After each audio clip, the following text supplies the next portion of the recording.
ክብራቸው በነውራቸው ዝም ብሎ ይደራረባል። ዝም ብሎ ይመጣል። በዚህ እንትኑ ጨምር ነው በቃ ሞሰቡ ውስጥ የሚዘነጠል ድረስ ዝም ብሎ ይከመራል። ከዛ መጨረሻ ላይ ጠላቸውን ጠጥተው ውስኪም ካለ ወዘተርፈ ምን ይደረጋል? የአቡነ ሀቢብ በረከት ሰው ይሻማዋል አልኩ። ለምን?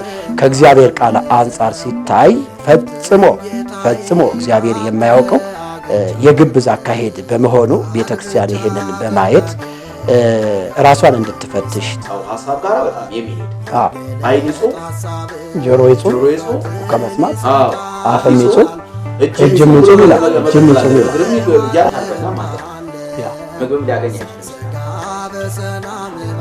ምናልባትም በእግዚአብሔር ሕልውና ውስጥ መቆየት ረሃብ ሊኖር አይችልም። ቅድምም ሮሜ 3:23 እንዲያው በክርስቶስ ኢየሱስ በሆነ ቤዛነት በኩል እንዲያው በጸጋው ይጸድቃል። ቲቶ ምዕራፍ 2:11 ላይ ሰዎችን ሁሉ የሚያድን የእግዚአብሔር ጸጋ ተገልጧል። መዳን የምንችል ደም ጠጣ ይላል። ስጠጣ የሚያዩ እንትኖች ደም ጠጣ ዛሬ በጾሙ ትጠጣለህ አይደል ይላሉ። ግን እነሱ አፋቸው እየጾም አይደለም። እኔ ብስት እንኳን እንዴት ደም ጠጣ ተብሎ ሰው እንትን ይባላል። እነሱ እየጾሙ ያለውን ያንን ጠጥተው ከጨረሱ በኋላ ምርቃት ከተደረገ ቃል ብቻ ተናገር የሚሰማ አሁን በዚህ ሁኔታ ነው። አየህ ጾመ ድነት ብላ ቤተክርስቲያኒቱ ረቡዕና ዓርብን ሰይማ የምታጾመው ማለት ነው። አሁን ሰውየው ሰው ለመግደል ምንሽሩን ይዞ ይወጣል። ምንሽሩን ይዞ ሲወጣ ግን እባክህን ቁርስ ቀምሰህ ሂድ ስትለው ምንድነው ያለው? በስመ አብ ወወልድ መንፈስ ቅዱስ ዛሬ በረቡዕ ነው ወይ? አሁን በረቡዕ መብላት ለሱ ከባድ ሆኖበታል። ሰው መግደል ግን በጣም ቀላል ነው። አያል ምንድነው ትምህርቱ? በመግቢያችን ላይ ቅድም ስንናገር የነበረው ጾም የመጀመሪያው የዘወረደ ጾም ላይ ቤተክርስቲያኗ የምትጾመው የሕርቃል ጾም ሄድ ሰው ገለህና ግድ የለም ብቻ አንተ ለመግደል ያብቃህ እንጂ ገለህና በቃ ከዛ በኋላ እንጾምልሃለንና መንግስተ ሰማያት ትገባለህ የተባለው አየህ። ስለዚህ ይሄ ሰውዬ ሰው ቢገል ችግር የለው። አንደኛ የሚጾምለት የንስሐ አባት አለ።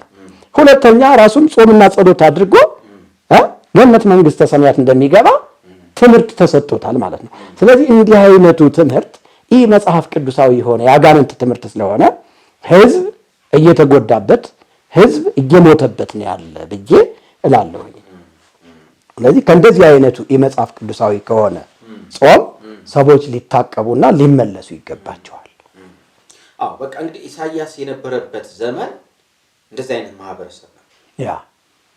ማለት ጡንቻቸውን የሚያሳዩ የሚደበድቡ፣ የሚገዳደሉ፣ ደም የሚያፈሱ ግፈኞች የነበሩበት እነዚህ ግፈኞች፣ እነዚህ ተደባዳቢዎች፣ እነዚህ ሙሰኞች፣ እነዚህ አስቸጋሪ የሆኑ ሰዎች ደግሞ ወደ እግዚአብሔር ምን ማለት ይፈልጋሉ? መቅረብ ይፈልጋሉ። ይጾማሉ፣ ይጸልያሉ። እባክህ እግዚአብሔር ሆይ ስማ እና እግዚአብሔር እንዲህ አይነቱን ጾም አልሰማም። እንዲህ አይነቱን ጾም የምፈልግ እሱ አይደለም እና ወደ ታች ሄዶ ሲናገር የበደልን እስራት ትፈቱ ዘንድ ነው።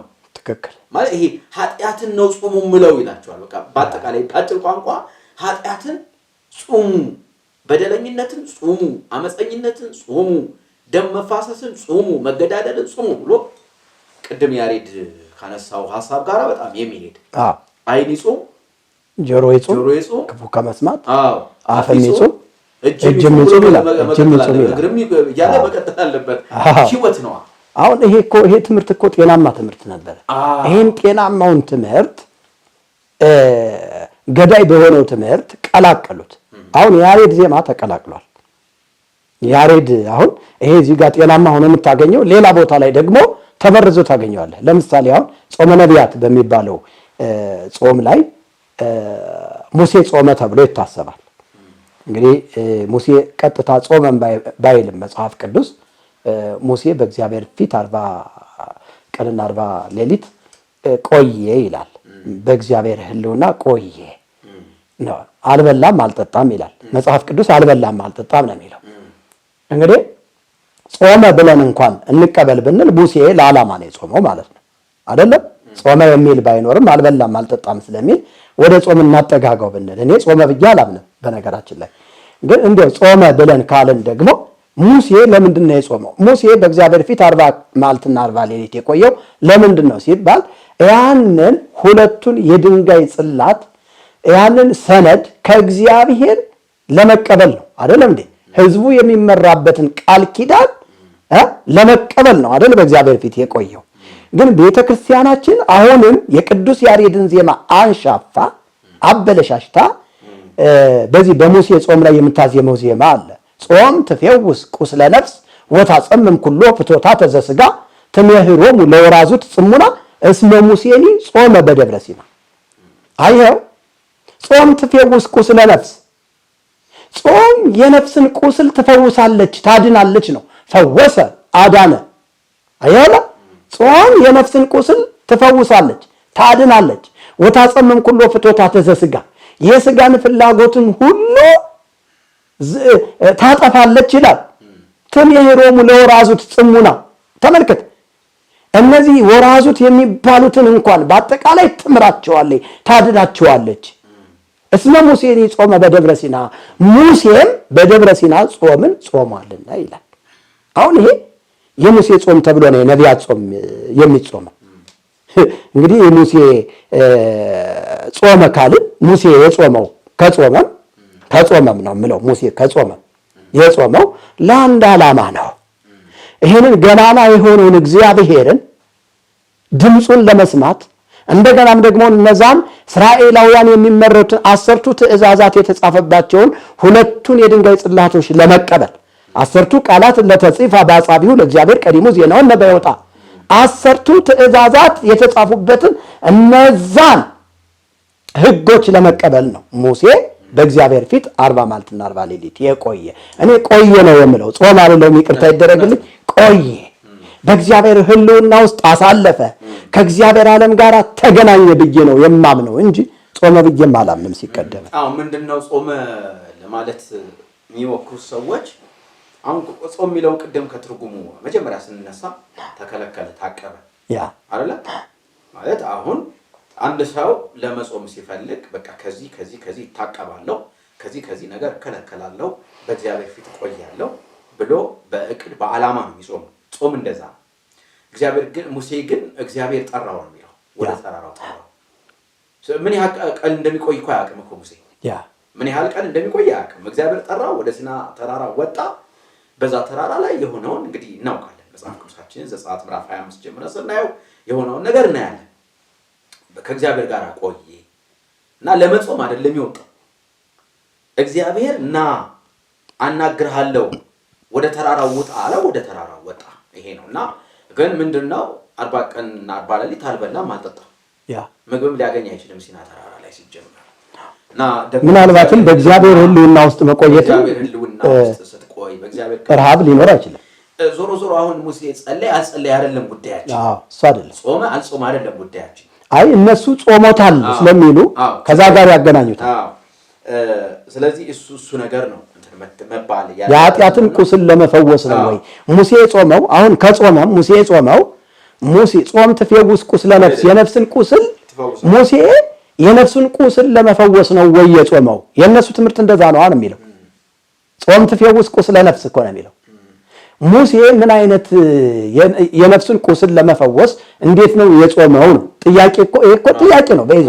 ይሄን ጥያቄ ሰምተው እኮ ምላሽ እንዲሰጡን ነው እኮ አሁን እኮ እንትን የምንለው እኛ የምንናገረው አይደለ እንዴ? ሰዎች ደግሞ እንዲማሩበት ነው የምንፈልገው። ሙሴ ለምንድን ነው የጾመው? ጾሟል ከተባለ ጾመ የሚል የለም። በእግዚአብሔር ዓለም ቆየ፣ በእግዚአብሔር ሕልውና ቆየ፣ እግዚአብሔር ጠራው፣ በተራራው 40 መዓልትና 40 ሌሊት ቆየ ነው የሚለው። ምግብ አልበላም አልጠጣም ይላል። ምናልባትም የሚበላው ነገር ሊኖር ይችላል፣ እኛ የምናውቀው ነገር የለም አልተጻፈም እንጂ። ግን ሙሴ ጾሟል ካሉ አባቶቻችን እነሱ እንደሚሉት ሙሴ ለኃጢአት ነው ወይ የጾመው ነው የኔ ጥያቄ። አጽንኦት እንዲሰጥበት ፈልጋለሁ። እንግዲህ ሙሴ የጸለየው ጸሎት እንግዲህ ሙሴ በተራራ ላይ ጸለየ ብለን መውሰድ እንችላለን። ምንም የሚያስቸግር ነገር የለም። ግን አሁን ጾሙ ወይም ደግሞ ጸሎቱ ለድነት አገለገለ የሚለው ትምህርት ላይ ትልቅ ችግር ይፈጠራል። ስለዚህ እዚህ ላይ አስምረንበት ማለፍ የምንችለው ጾመ ድነትም ብሎ የሚባል ነገር የለም። ይሄ የሁዳዴ ጾም ለድነት የሚጠቅመን ነገር የለም። የነቢያት ጾም ጾመ ነቢያት የሚባለው እያንዳንዱ ሰባቱ አጽዋማትን ሄደን ስንመለከት ለድነት የማይጠቅሙ መሆናቸው ጾመ ሐዋርያት አለ አጠቃላይ ሰባቱ አጽዋማት ብለን እንውሰድ። እነዚህ ጾሞች በሙሉ ለድነት የሚጠቅሙ አይደሉም። ምክንያቱም መጽሐፍ ቅዱስ ምንድን ነው የሚለው? ራሱ የሐዋርያትን ትምህርት እንኳን ስንወስድ ሐዋርያው ጳውሎስ በሐዋርያት ሥራ ምዕራፍ 4:12 መዳን በሌላ በማንም የለም እንድንበት ዘንድ የተሰጠን ስም አንድ ብቻ እንደሆነ ኢየሱስ ብቻ እንደሆነ ይነግረናል፣ ያስተምረናል። ቅድምም ሮሜ 3:23ን ተናግረናል። እንዲያው በክርስቶስ ኢየሱስ በሆነው ቤዛነት በኩል እንዲያው በጸጋው ይጸድቃሉ። ቲቶ ምዕራፍ 2:11 ላይ ሰዎችን ሁሉ የሚያድን የእግዚአብሔር ጸጋ ተገልጧል። መዳን የምንችለው ደህንነት የምናገኘው በክርስቶስ ኢየሱስ በሆነው ቤዛነት በኩል በማመን እንጂ በመጾም በመጸለይ መልካም ስራዎችን በመስራት ሌሎች የሃይማኖት ስርዓቶችን በመፈጸም መዳን እንደማይቻል እዚሁ አስረግጠን ማለፍ እንችላለን። ሌላ ቅድም ኢሳይያስ 58ንም አንስተን ነበረ። እስኪ ኢየሱስ ክርስቶስ ደግሞ ያለው ማቴዎስ 6 ደግሞ ትንሽ እናንብበውና ትንሽ እሱ ላይ ሐሳብ ሰጠን ይሄን ፕሮግራም እንጨርሳለን። እንግዲህ ኢየሱስ ክርስቶስ ስለ ጾምም ስለ ጸሎትም፣ በነገራችን ላይ ጾምና ጸሎት በራሳቸው የሚለያዩ አይደለም። አሁን ሰዎች የአገሬ ህዝብ ምንድነው የሚያደርገው? ቅድም እስከ 6 ሰዓት ተኩልም የሚጾመው እስከ 9 ሰዓት ተኩልም እስከ 9 ሰዓት የሚጾመው ምንድነው የሚያደርገው? እርሻውን እያረሰ አጨዳውን እያጨደ ንግዱን እየነገደ ሲነግድም እያጭበረበረ ቅድም እንዳልነው ኢሳይያስ ላይ እንዳለው እንደዚህ ነው። ለመሆኑ ጾም ከጸሎት ውጪ ምን ፋይዳ አለው? ክንፉን የተሰበረ አሞራ ማለት ነው እና ትርጉም የለውም። ጸሎት ዝም ብለህ ልትጸልይ ትችላለህ። ጸሎት ያው በየጊዜው ሳትቋርጡ ጸልዩ ነው። ጾም ግን ያለ ጸሎት ግን ፈጽሞ የማይታሰብ ነው፣ አይታሰብም። ስለዚህ አሁን ጾምን ስናስብ ከጸሎት ምን ለየው ነገር አለ? የምንጾም ከሆነ ምን ማለት አለብን? መጾም አለብን፣ መጸለይ አለብን። እሺ ኢየሱስ ምን አለ በትምህርቱ? ይሄ በጣም የተራራው ትምህርት የሚባለው በጣም ታዋቂ ትምህርት ነው። ወርቃማው ትምህርት 6 እና 7 በዛ ላይ በጣም ወሳኝ የሆኑ ነገሮችን ሲያስተምር ኢየሱስ እናያለን። ምንድነው ያለው? ቁጥር 5 ጀምሮ ስትጸልዩ እንደ ግብዞች አትሁኑ፣ ለሰው ይታዩ ዘንድ በምኩራብና በመንገድ ማዕዘን ቆመው መጸለይን ይወዳሉና እውነት እላችኋለሁ ዋጋቸውን ተቀብለዋል። ኦኬ እኔ ስለ ጾም ነው የፈለኩትኝ። ይቅርታ ቁጥር 16 ይቅርታ፣ ያኛው ስለ ጸሎት ነው የሚናገረው። እኔ ስለ ጾም ያለውን ላንሳ። ቁጥር 16 ላይ ደግሞ ስለ ጾም እንደውም ኢየሱስ እንኳን ራሱ አያይዞ ነው ጸሎትና ጾም እዚህ ላይ አሁን ስለ ጸሎት ተናገረና ቁጥር 16 ሲደርስ ደግሞ ስለ ጾም እንዲህ ይላል፣ ስትጾሙ እንደ ግብዞች አትጠውልጉ፣ ለሰዎች ጾመኛ ሊታዩ ፊታቸውን ያጠፋሉና እውነት እላችኋለሁ ዋጋቸውን ተቀብለዋል አለ። ይቀጥልና አንተ ግን ስትጾም በስውር ላለው አባትህ እንጂ እንደ ጾመኛ ለሰዎች እንዳትታይ ራስህን ተቀባ። እንዲያውም እንዳይነቃ እኮ ነው። እኔ እኮ ጾማለሁ የሚለውን እንዳይነቃ ቅባት ተቀባ ማለት ጠውልገህ እንዳትታይ ነው። ትክክል። ስለዚህ ማንኛውም ሰው ሲጾም ማድረግ ያለበት በስውር ነው። ለዚህ ነው ጴንጤዎች አይጾሙም የሚባለው። ቅድም ስታነሳው ነበር። ጴንጤዎች አይጾሙም የሚባለው የማይጾሙ ሰዎች ሊኖሩ እንደሚችሉ ምንም ጥያቄ ውስጥ አለ። ነገር ግን ጴንጤ አይጾምም ማለት ጴንጤ እንዲያውም እንደ ጴንጤ የሚጾም የለም። እንዲያውም እንደ ጴንጤ የሚጾም የለም ማለት ትክክለኛው ጴንጤ። አሁን ጴንጤ ስንል በራሱ ጴንጤ ተብሎ የሚጠራው ስለበዛ ማለት ነው። ነገር ግን ትክክለኛ የሆነ የክርስቶስ ኢየሱስ ተከታይ የሆነ ሰው ሕይወት የገባው ከክርስቶስ ጋር ኑሮ የገባው የክርስትና ትርጉሙ በደንብ የገባው ሰው ይጾማል። ሲጾም ግን ምን አይልም? አይጠወልግም። አንዳንዱ ክርስትና ሕይወት ያልገባውን ጴንጤም እኮ እኔ ዛሬ ጾም ጸሎት ነኝ ብሎ ሲያውጅ እናያለን። ይሄ መጽሐፍ ቅዱስ አይደለም። ኢየሱስ ያስተማረው ትምህርት በስውር ስትጾም እንደ ግብዝ አትሁን። ስለዚህ ዛሬ በእስልምናም ይሁን በኦርቶዶክስ ቤተክርስቲያን የሚሆን የሚጾሙ ጾሞች የግብዞች ጸሎት ነው። ምንም ማድረጋችን መጽሐፍ ቅዱስ የሚለው ነው። ለምንድን ነው የግብዝ ጸሎት ያለው? ሃይማኖቱን ጠልተን አይደለም፣ እነሱን ለመክሰስ አይደለም። መጽሐፍ ቅዱስ ምን ይላል? ለታይታ የሚጸለይ ጸሎት ወይም ደግሞ የሚጾም ጾም ምንድነው አለ ኢየሱስ? የግብዞች ጾም፣ የግብዞች ጸሎት ነው አለ። ምራቅ ሁሉ እኮ አይወጥም፣ ይተፋል። አየህ፣ ፀሐይ አዘቀዘቀች አላዘቀዘቀች ሽታ ራሱ ሽታ አሁን የምግብ ሽታ ከሸተታቸው የሚያስገድፍ መስሎ የሚታያቸው። በቃ ጾም እንትን አለኝ። በተለይ ይሄ ከቅባት ጋር በተገናኘ ስጋ ምናምን ከሸተታቸው የሚያለቅሱ ሁሉ እንዳሉ አታውቅም? አሁን ይሄ ምን ጾም ነው ማለት ነው? የግብዞች ጸሎት። በቃ በደንብ መናገር አለብን። አየው፣ እዚህ ጋር ጮክ ማድረግ አለብን። ይሄ የግብዞች ጸሎት ነው። ስለዚህ እኛ የምንጸልየው የምንጾመው ጾመ ድነት ብለን አይደለም፣ ጾመ ነቢያት ብለን አይደለም፣ ጾመ ነነዌ ብለን አይደለም፣ ጾመ ሐዋርያት ምናምን ብለን አይደለም። የምንጾመው ለራሳችን ከመንፈሳዊ ሕይወታችን ጋር በተገናኘ በዓላማ በእቅድ የሆነ ግብ አለው። ጾም ለአገልግሎት እግዚአብሔር ኃይል ከአንድ ቦታ ወደ አንድ ቦታ ለመሄድ የእግዚአብሔርን ምሪት ለመጠየቅ ለመዳን አንጸልይ። ድነናል። በቃ ስለዳን ነው የዳን ሰዎች ነን። ስለዳን እንጸልያለን፣ እንጾማለን። በቃ የዳነ ሰው ነው ሲጀመርም ጤናኛውን ጾም የሚጾመው ጤነኛው። ስለዚህ ይሄ የግብዞች ጸሎት ነው። ኢየሱስ ይሄን ያስተማረው ዓርብ ጾማለሁ፣ ሮብ ጾማለሁ። እንዴ ዛሬ እኮ ሮብ ነው፣ ዛሬ እኮ እንዴ አታውቅም እንዴ ዓርብ እኮ ነው እያለ የሚጸለየው ጸሎት ይሄ የግብዞች ጸሎት ነው።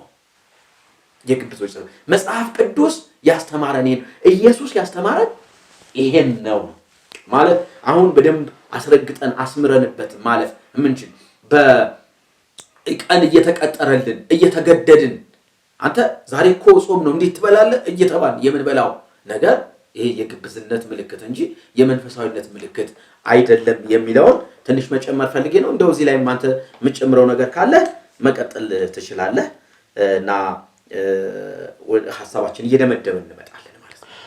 መልካም። የሚገርምህ ነገር በዚህ በሰሞኑ አጋጣሚ ያው እነሱ ጾመ ኢየሱስ፣ የሁዳዴ ጾም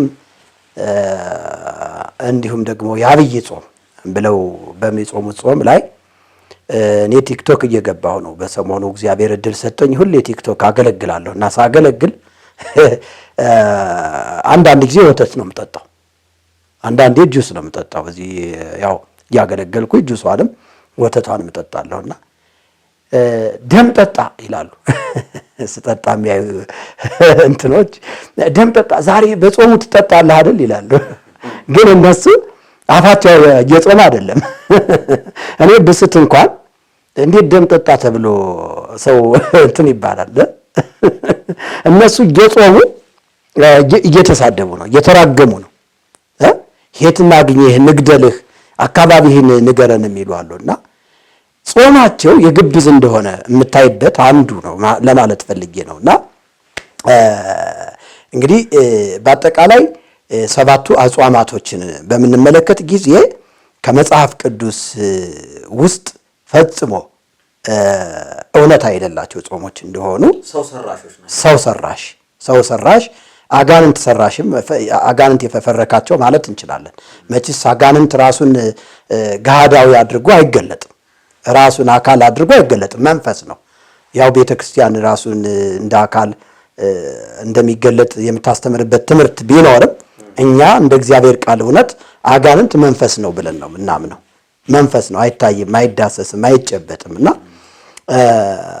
አጋንንት የሰራው ጾም ነው። በሰዎች አድሮ አጋንንት የፈለሰፈው የፍልስፍና ጾም ነው። ሰዎችን ሊጎዳ የሚችል እንዲያውም በዚህ ውስጥ ክርስቶስን እንዳናይ የሚከለክል ክርስቶስን የሚጋርድ መጋረጃ የሆነ ጾም ነው።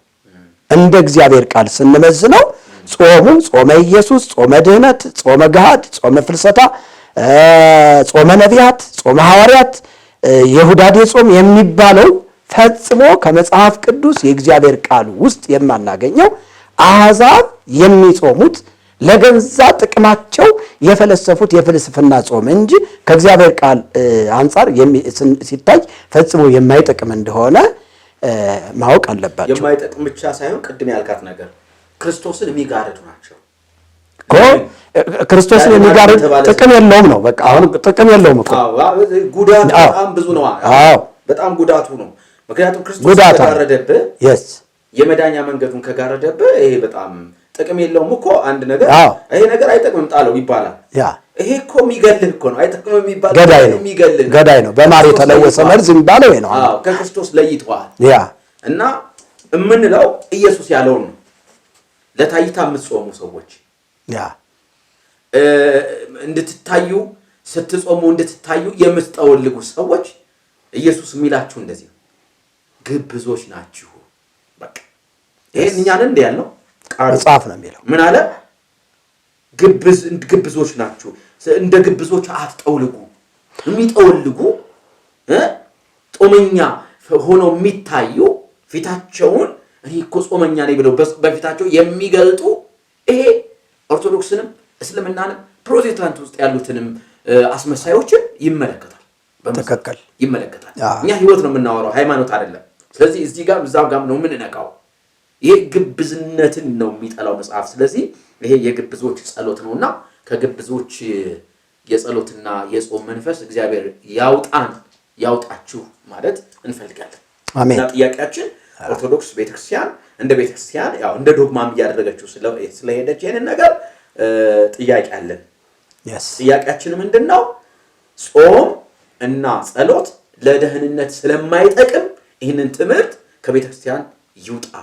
ጥያቄያችን ትክክል ይውጣ። ትክክል ልመና አይደለም፣ ይውጣ። አለዛ ግን እስከሚወጣ ድረስ ምን እናደርጋለን? እንጮሃለን፣ እንናገራለን። በዚህ ላይ አንድ ነገር ብናገር ደስ ይለኛል እና በቲክቶክ ላይ የተመለከትኳቸው አንዳንድ ወንጌላውያን አማኞችን የማይወክሉ ወንጌላዊ አማኝንን የሚሉ ሰዎችም ተነስተዋል። አይተህ ከሆነ የአብይ ጾም ወይም የጾመ ኢየሱስ መጾም አለበት አንቃወምም ብለው አሁንም ቲክቶክ ላይ እየሰሩ ያሉ ሰዎች እሱ ለገንዘባቸው ነው። እሱ የመጽሐፍ የእግዚአብሔር ቃል እዚህ ጋር ወንጌላውያን አማኞች አጽንኦት እንዲሰጡበት እንዲያጤኑት። በእርግጥም እኮ ወንድሜ ምን አለ መሰለህ፣ አሁን አንዳንድ አገልጋዮች ወይም ደግሞ ገንዘብን የሚያገለግሉ ብንላቸው ይሻላል፣ ራሳቸውን የሚያገለግሉ ብንላቸው ይሻላል። በጴንጤ ስም ወይም በወንጌላውያን አማኞች ስም ራሳቸውን አገልጋይ ያደረጉ ቤተክርስቲያን አገልጋይ ነህ ያላለቻቸው አገልጋይ እንተና ብለው ራሳቸውን ቲክቶክ ላይ ጥደው ከዛኛውም ቤት ከዚህኛውም ቤት ተወዳጅነትን ለማትረፍ የሚሰሩ ሰዎች አሉ። እንተና ባንል ማለትም ይቻላል። እኛ እውነታ ስለሆነ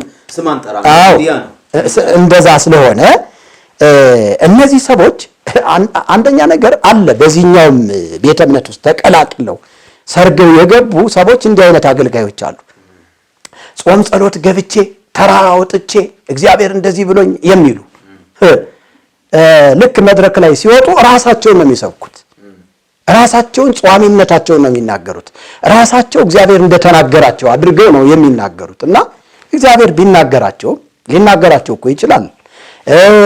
ጾመው ሊሆን ይችላል፣ ጸልየው ሊሆን ይችላል። ግን ጾማቸውን ራሳቸው አድናቆት ተቀብለውበት እያለፉ እንደሆነ አውቀው ይህንን ነገር ቆም ብለው ቢያስቡበት ለማለት እፈልጋለሁ። ምክንያቱም ኢየሱስ ክርስቶስ ወደ ተራራ ወጥቶ ይጸልይ ነበር። ከዛ ሲመለስ ደቀ መዛሙርቱ ተኝተው ያገኛቸዋል። ከዛ እኔ ስጸልይ አድሬ እግዚአብሔር እንደዚህ ብሎ ተናግሮኝ አላለም። ሐዋርያቱም ይሄን አላደረጉትም። ስንጾም ስንጸልይ ምሽግ ገብተን እግዚአብሔር እንደዚህ ብሎ ተናገረን አላሉ። ስለዚህ ከማን ተምረነው ነው ቃሉ የማይለውን ነገር አባቶች ያልሄዱበትን መንገድ ራሱ ባለቤቱ መድኃኔ ዓለም ኢየሱስ ክርስቶስ ያላስተማረንን ነገር ከራሳችን የግብዝ አይነት አካሄድ፣ የግብዝ አይነት ጾም፣ የግብዝ አይነት ጸሎት የጸለይን ህዝቡን የምናሰናክለው እና በዚህ አጋጣሚ በወንጌላውያን አማኞች ስም የሚነግዱ ነጋዴ የሆኑ አገልጋዮች ስርዓታቸውን እንዲይዙ ጥሬን አስተላልፋለሁ። መጽሐፍ ቅዱሳዊ ወዳልሆነ ነገር ማፈግፈግ ምናልባት አንድ አባባል አለ አይደለ? ሊበሏት ያማሯትን አሞራ ጅግራናት ይሏታል የሚባል አባባል አለ። ምናልባት እንግዲህ ቀስ በቀስ ማለት መብታቸው እንተናም እንዲያ ሲል አይደል ሄደ ጥርግ ብሎ ምናልባት አንዳንዴ አንድ ደህንነት ስናስተምር ምናነሳት ምሳሌ አለች እና ደህንነት ስለ ኃጢአት ስናስተምር አንድ መከተል የምትል መጽሐፍ አለች፣ የደህንነት ማስተማሪያ እዛ ላይ ናት ያለችው እና አሳማን ጥሬ እያሳየህ ጥሬ እያንጠባጠብክበት ማለት ዝም ብለህ ጥሬ የሚበላውን ነገር ጣል ታደርግለታለህ፣ ይበላል፣ እየጣልክለት ይመጣል። ከዛ ወጥመድ ውስጥ ታስገባዋለህ። ልክ ኃጢአትም እንደዚህ ነው ይላል። እንደዚህ አድርጎ እያታለለ ወስዶ የት ያስገባል እና ያችን የሚበላትን ብቻ ካገኘ ወጥመዱን ማያየው ሄዶ ወጥመዱ ውስጥ ይገባል አሳማ። እና አንዳንድ ጊዜ ሰዎች እንዲህ ናቸው። ይቺ ጠብ የምትለዋን ምንድናት የምትባል ይቺ በቲክቶክ የምትገኘዋ ኮይን ነው የምትሏት ለሷ አይነት እሷን አበባና ምናምን መልቀም ሰው ለመደና በቃ እየተንሸራተተ በዩቲዩብ የሚገኘው ዶላር ምናምን እያንሸራተተ ወስዶ ይፈጠፍጣቸዋል። እኛ ምንም ግን እውነቱ ግን ይሄ ነው። በአጠቃላይ ስንጠቀልለው እነዚህ 7ቱ አጽዋማት የሚባሉ እንዲሁም ደግሞ በታይታ የሚጾሙ ጾሞች የግብዞች ጾም ነው። ስለዚህ ኢየሱስ እንዳለ በስውር ግባ አይደለ? በስውር የሚያይ አባት በግልጥ ይከፍልሃል ነው አይደለ? ይሄ ማለት እኮ ለታይታ የምትጾመው ጾም የሰማዩ አባት ምን አይደለም ነው አይከፍልልህም ነው። ከእግዚአብሔር ዘንድ ምን የለም ዋጋ የለም። በከንቱ ትደክማለህ፣ በከንቱ ትለፋለህ ማለት ሰማይን አቋርጦ የሚሄድ ጾም አይደለም፣ ወይም ደግሞ ጸሎት አይደለም። በእግዚአብሔር ዘንድ አይሰማም፣ በሰዎች ዘንድ በምድር ላይ የሚቀርብ ጉዳይ ነው እያለ ነው ኢየሱስ ያስተማረው። ስለዚህ ይሄን ማወቅ ሁለተኛ እነዚህ ጾሞች ለድነት ያገለግላሉ ተብለው ትምህርት የሚሰጡ ለድነት የሚያገለግሉ አይደሉም። መዳን በሌላ በማንም የለም ከተባለ በጸሎትም በጾምም የለም፣ ሃይማኖታዊ ስርዓትን በመፈጸምም የለም የሚል ድምዳሜ ሰጠን ማለፍ እንችላለን ማለት ነው። እንግዲህ በእኔ በኩል ያለኝን ሐሳብ በዚህ ጨርሻለሁ። የመጨረሻ የምትለው ነገር ካለ በልና ይሄንን ፕሮግራማችንን እንጨርሳለን። መልካም። እንግዲህ የመጨረሻ ማለት የምፈልገው በ7ቱ አጽዋማት ውስጥ የተሰራው ስርዓት የመዳኛ መንገድ ነው ተብሎ ነው የተሰራው። ዜማ ተሰርቶለታል፣ አስተምሮ ተሰርቶለታል። እጅግ በጣም ብዙ ቀኖናዊ አካሄድ አለው እና ይህ ቀኖናዊ አካሄድ ከእግዚአብሔር ቃል አንጻር ሲታይ ፈጽሞ እግዚአብሔር የማያውቀው የግብዝ አካሄድ በመሆኑ ቤተክርስቲያን ይሄንን በማየት ራሷን እንድትፈትሽ ጥሬን አስተላልፋለሁ። ይህን እንዲያው ወደፊት በ7ቱ አጽዋማት ክፍል 1፣ ክፍል 2፣ ክፍል 3 ብለን በደንብ አድምተን እንሰራበታለን ብዬ አስባለሁ። ምናልባት ከተከታዮቻችን ወይም ደግሞ ፕሮግራሙን ከሚከታተሉ ሰዎች ኮመንት ተቀብለን ልንሰራበት እንችላለን። ገና ከ7ቱ አጽዋማትም ውጪ የፈቃድ ጾም ይባላል፣ እንደገና ተረፈ ጾም ይባላል። በአጠቃላይ ወደ 13 14 ጾሞች ናቸው በኢትዮጵያ ኦርቶዶክስ ተዋሕዶ ቤተክርስቲያን ያለው። 7ቱ አጽዋማት ግን የተደነገገ ነው፣ ድንጋጌ ያገኘ ነው ማለት ነው። ለምሳሌ አሁን 80 አሐዱ መጽሐፍ ቅዱስ አለኝ ትላለች ቤተክርስቲያን። 80 አሐዱ መጽሐፍ ቅዱስ አለኝ ብላ ልክ ስንቆጥረው 81 አይሆንም፣ ከ81 በላይ ነው የሚሆነው። አሁን ከዛ ውጪ ደግሞ ተረፈ መጽሐፍቶች አሏት። ተረፈ መጽሐፍቶች ለምሳሌ የሥርዓትና የተግሳጽ መጽሐፍቶች እንደ ተረፈ መጽሐፍቶች ተደርገው ተቀምጠዋል። ሌላም ደግሞ ተረፈ ምናምን የሚባሉ ተረፈ ኤርምያስ፣ ተረፈ ባሮክ፣ ተረፈ ምናምን፣ ተረፈ አስቴር፣ ተረፈ ምናምን የሚባሉ አሉ። እነሱ ምናምን በደንብ ካየናቸው ወደ 104 ነው ይመጣ መጽሐፉ። ስለዚህ ከዚህ ከትርፍራፊ ጋር ምንድን ነው ያላት ቤተክርስቲያኗ ራሱ? እውነቴን ነው የምናገረው። ይሄ ትርፍራፊ የሆነ ነገር ዘኬ ምናምን ሲበላ እና ምግብ ሲቀርብ እንጀራ አይቆረጥም የለም እና ይመጣል ይደረጋል እና ትርፍ አስተምሯለሁ። አቡነ አቢብ የሚባል አለ። አቡነ አቢብ ምናምን ብለህ የተረፈ ምግብ ታስታውሰኝ። የተረፈ ምግብ በነገራችን ላይ እንዲያው እናውራ ከተባለና ብዙ ነው። የተረፈ ምግብ የአቡነ አቢብ በረከት ነው የሚባለው። የአቡነ አቢብ በረከት ነው የሚባለው። አቡነ አቢብ በትርፍራፊ ነው ጽድቅ የሚሰጡት። የአቡነ አቢብ ትርፍራፊን የበላ ገነት መንግስተ ሰማያትን ሳይከለከል ቀጥ ብሎ ይገባል ይላል።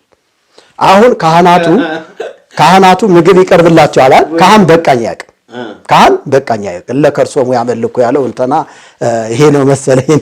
ከርሶሙ አምላኮሙ ክብሮሙ በነውሮሙ ወዳቸው አምላካቸው ክብራቸው በነውራቸው ዝም ብሎ ይደራረባል። ዝም ብሎ ይመጣል። በዚህ እንትኑ ጨምር ነው በቃ ሞሰቡ ውስጥ የሚዘነጠል ድረስ ዝም ብሎ ይከመራል። ከዛ መጨረሻ ላይ ጠላቸውን ጠጥተው ውስኪም ካለ ወዘተርፈ ያለውን ያንን ጠጥተው ከጨረሱ በኋላ ምርቃት ከተደረገ በኋላ ከምርቃት በኋላ ምን ይደረጋል? የአቡነ አቢብ በረከት ሰው ይሻማዋል አልኩ። ለምን? ጽድቅን ለማግኘት የአቡነ አቢብ በረከት። አቡነ አቢብ በትርፍራፊያቸው ነው ድሮ እያበሉ ምናምን እያሉ ትርፍራፊያቸውን የበላ መንግስተ ሰማያት ያለ መከልከል ይገባል ስለሚል የኛ የዋህ ሕዝብ ኃጢአቱን ሲጨልጥ ኖሮ፣ ሲሰርቅ ኖሮ፣ ሲገድል ኖሮ፣ ሲያመነዝር ኖሮ ከዛ በኋላ በአቡነ አቢብ በረከት ገነት መንግስተ ሰማያት ለመግባት ይጣላል በዛ በካህናት ትርፍራፊ። እንግዲህ አቡነ ተክለ ሃይማኖት ገዳምም እንዲህ ነው የሚደረገው። ባይዘው እንሄድበታለን እና ይሄን በሌላ ርዕስ እንሄድበታለን። እዛው ትርፍራፊ እንደው ይሄ እኮ ትርፍራፊው ራሱ ከመጽሐፉ የተገኘ ነው በነገራችን ላይ ትርፍራፊ እና ትርፍራፊ አያስፈልግም። ትርፍራፊ ማለት ተጨማሪም አያስፈልግም። በቃ ዶግማ የሆነው እስትንፋሰ መለኮት የሆነው የእግዚአብሔር ቃል ለደህንነታችን እና ለሕይወታችን ተሰጥቷል። በቃ በዛ ተመርተን ቃሉን በማንበብ እውነትን በመቀበል የእግዚአብሔርን መንግስት መውረስ እንችላለን ለማለት ፈልጋለሁ። እግዚአብሔር ይስጥልኝ። በጣም አመሰግናለሁ መርጌታ። እግዚአብሔር ይስጥልን ስለነበረን ቆይታ በጣም አመሰግናለሁ። እንግዲህ የተወደዳችሁ ተመልካቾቻችንና አድማጮቻችን የነበረን ፕሮግራም ይሄን ይመስል ነበር። ስለተከታተላችሁን በጣም እናመሰግናለን። እግዚአብሔር ይባርካችሁ። ይህንን ቻናል ሰብስክራይብ አድርጉ፣ ላይክ፣ ሼር አድርጉ፣ አገልግሎታችን ደግፉ፣ መልእክታችንም ደግሞ ለሌሎች እንዲደርስ አድርጉልን ማለት እንፈልጋለን። ስለነበረን ጊዜና ቆይታ በጣም እናመሰግናለን። እግዚአብሔር ይባርካችሁ። ቃል ብቻ ተናገር ባሪያህም ይሰማል።